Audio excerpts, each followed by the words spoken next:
कि हम सबने देखा हुआ है कि यहाँ पर 150 से 200 ब्राह्मणों के मकान थे, शायद 40 से 50 सेवकों के भी ब्राह्मणों के साथ में मिला के 200 के आसपास हमारे मकान है।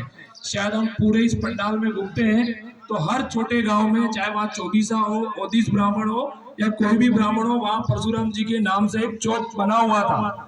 सिर्फ ये 200 घरों का मकान वाला गांव सिर्फ परशुराम जी के नाम से वंचित था, जो हम सबके लिए कहीं ना कहीं एक मन में टीस थी। हालांकि इसके पहले हमारे कुछ भाइयों ने इसके लिए प्रयास जरूर किए थे, लेकिन कुछ कारणों उनको उस चीज में सफलता का पूरा प्राप्त नहीं हुआ।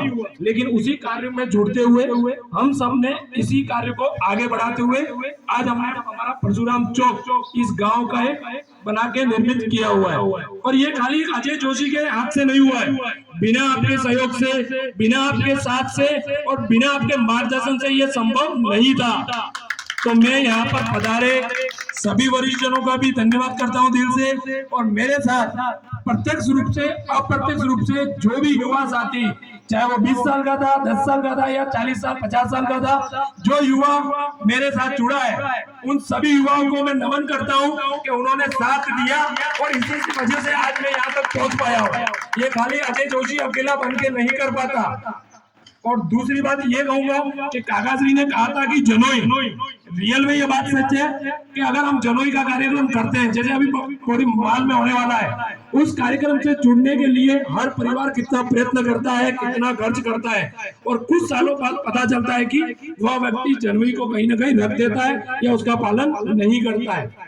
और जनोई का सही अर्थ जानना है ना, आप अपने गांव को छोड़ के दूर जगह में जाओ, जब कहीं पर आपकी जनोई बाहर आती है ना, तो आपके प्रति सामने वाले का नजरिया बदल जाता है। अगर सामने कोई 24 साल कोई ब्राह्मण शर्मा बैठा हुआ है ना, तो आपकी जनोई को देख के ही वो आपके कार्य को ऐसे ही आपको आगे बढ़ा देता है। तो मैं सभी को कहूंगा पुनः कि जिन्होंने मेरे को सहयोग दिया, उन सबका दिल से धन्यवाद। और कहीं भी मेरी तरफ से कहीं कमी रही हो, कहीं गलती हुई हो, तो अजय जोशी दिल से माफी चाहता है, कोई माफी करे। और दूसरी बात, अभी 3 मई को जैसे परशुराम जी का मंदिर का अनावरण होने वाला है डूंगरपुर, इसमें कलश यात्रा भी होने वाली है 4 तारीख को। उसमें कलश यात्रा का भी एक बड़ा भव्य प्रोग्राम है। तो हमारे यहाँ से जो भी माताएं बहनें वहां पर उस कलश यात्रा में जुड़ना चाहती है, तो अपना नाम जरूर दर्ज कराएं।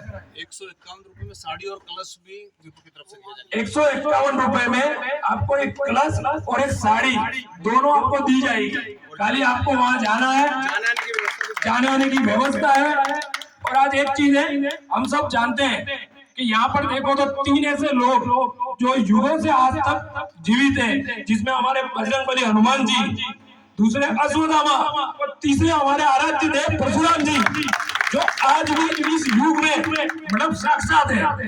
तो हम सबके लिए वो कहीं ना कहीं हमें देख रहे होंगे। मैं उनसे भी प्रार्थना करता हूँ, पूरे गांव की तरफ से करता हूँ कि इस गांव पे हमेशा हम आपकी दया दृष्टि बनाए रखे, सबके हम हमेशा मनोकामनाएं पूर्ण करें।